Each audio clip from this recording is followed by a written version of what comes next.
Hey there guys, today we're going to be changing the front shocks on the Chevy Avalanche '03 Chevy Avalanche, and we'll just get right into it.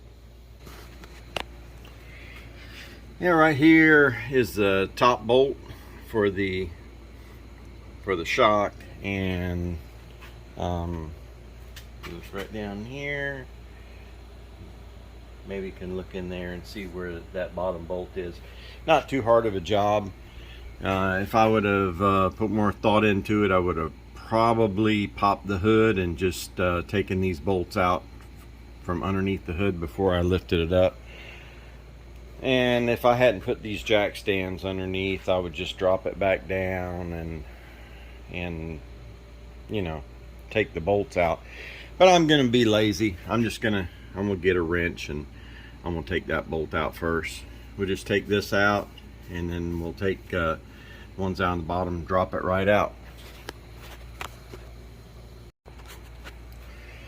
Well guys, first off, this is a 15 millimeter bolt nut on mine, and the stud is wanting to turn on the shock. That's why they put that little I don't know what you want to call it, hexagon shaped shaft on there, and so you can hold the top and turn the nut and all that garbage. So that's going to force me into what I didn't want to do. So I'm going to take these jack stands down. It's not that hard. I'll take these jack stands down, I'll drop the truck down, and I'll go ahead and get it with my impact. Hopefully the impact will just turn it, and what I'll do is I'll spray some lubricant on the threads, and the impact will turn it, and it'll back right on out without turning the shaft. Hopefully there's enough resistance in the shaft that'll work. Sometimes it does, sometimes it doesn't.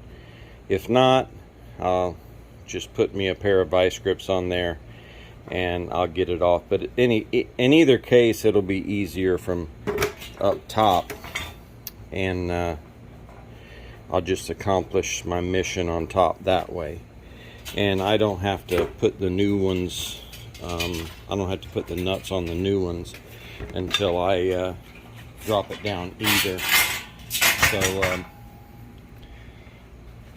So I can go ahead and drop it down after I'm done, and then put the nuts on, tighten them up, and then the job will be done.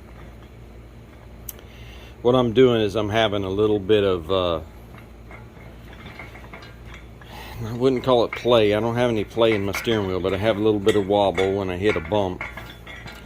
And in all the years that I've replaced shocks, I've always been disappointed that didn't make any more difference than what it did with the shocks. I've never had a real big night and day difference. Boy, that my ride is so much better, or this is so much. So this will be a first. If I'm able to go ahead and put these front shocks on there, and it really makes a difference, this will be a first for me. Then I'll go ahead and I'll put the back ones on too, because I did not order the back ones. I only ordered the front. That's what I needed right now. That's what I'm concerned about right now.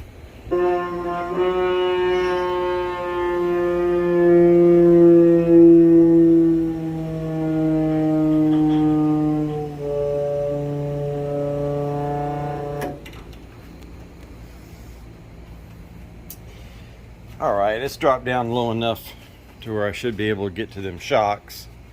I don't want to take all the weight off it, because I want to keep it right square on them pads. I got them pads just in the perfect spot.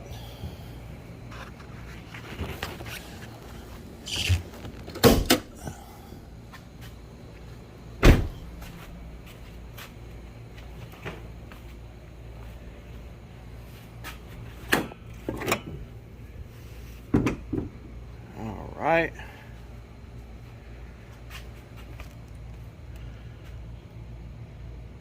There that bolt is, right there. I keep calling it a bolt.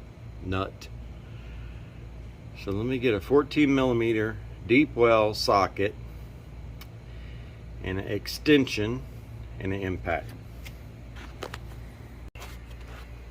Well, that took a minute, guys. Turns out it was not a 14mm nut. That nut is exactly a here we go.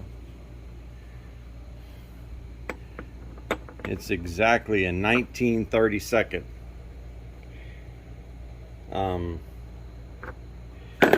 Which I couldn't find any 1932nd deep well socket, so I end up using a what size is this?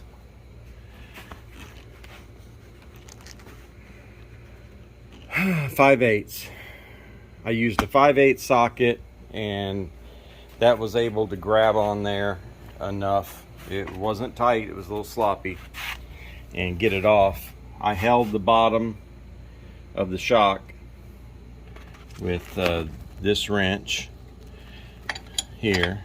It fit on there good, at least, and it was a 5/8. See, it's a little bit sloppy, but it worked. I know it looks on camera like it fits, but it's sloppy. So anyway, sorry I had my glove in the way. So let me get the other side off. Same procedure. All right, fellas. I don't know if you can see that side in there, but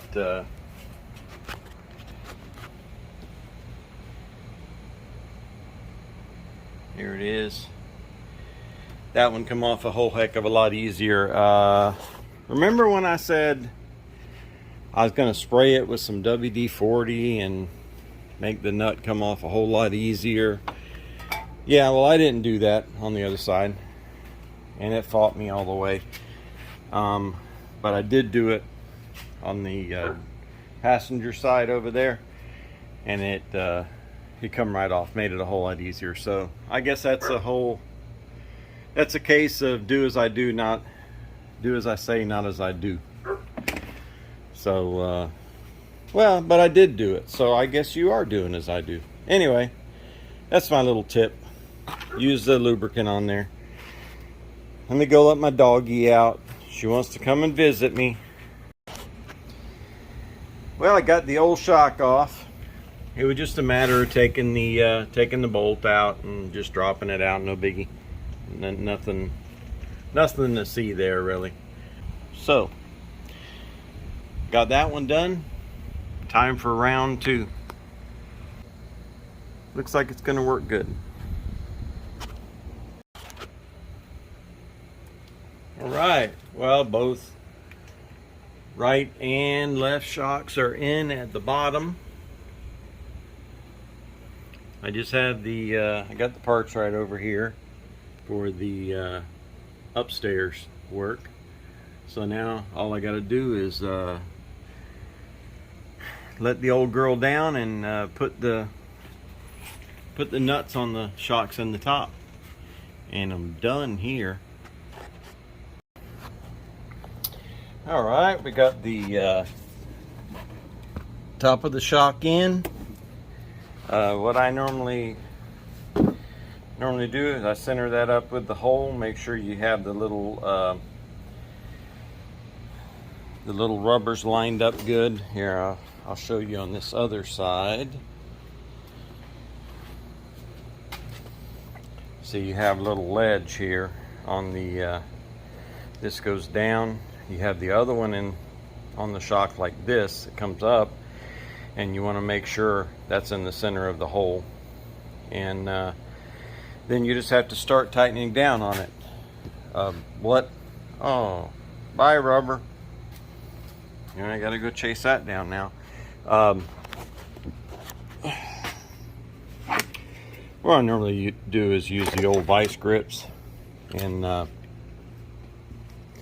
clamp it down on the top.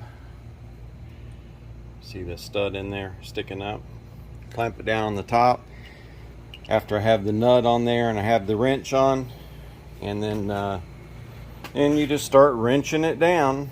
It takes a while because it's a long stud, but it's really about the only way to do it. You can't go the easy way with the impact whenever you're putting them on. Taking it off, sometimes it works. All right, gloves again. Let me get my my washer, my rubber washer, get it all centered up, and then I'll start this side. Well, fellas, that side's in. Driver's side, you can see it. Washer is, or the rubber washer is squished real good, just like the passenger side. Seated on there real good. All that's left to do, take this old girl for a test drive. All right, fellas, well, the test drive went good. The Avalanche rode like a dream. So I'm not going to say that the shocks were the whole problem, but they were definitely a contributing factor to the problem. They let me know when the steering was out, and that was the bracket that I replaced. Where is it? I kept it around here in case I wanted to use it on you know, maybe a go-kart build or something like that. Anyway, it was the one of the steering arm brackets that I replaced in an earlier video. That one had some play in it, and that's what was giving me my biggest issue. After I got that done, I only noticed a slight shake in the wheel when I would go over a bump. So that's what the shocks took care of, and it did make a difference. These are the first set of shocks I put on that really made a difference. So these are good. My old shocks were bad. One of them, you could collapse it in all the way and it wouldn't come back out on its own. They should be gas filled and they should come out a little bit. The other one, I don't know what was wrong with it. The other one, I couldn't get it to collapse at all, no matter how much pressure I put on it. So anyway, these are good. I'll be getting a set for the back soon, slapping them on there. Anyway, thanks for watching Double Trouble Garage. Please subscribe to my channel. I really need the subscriptions, guys. I'm trying to build my channel. I got some merch, but I can't advertise it on YouTube.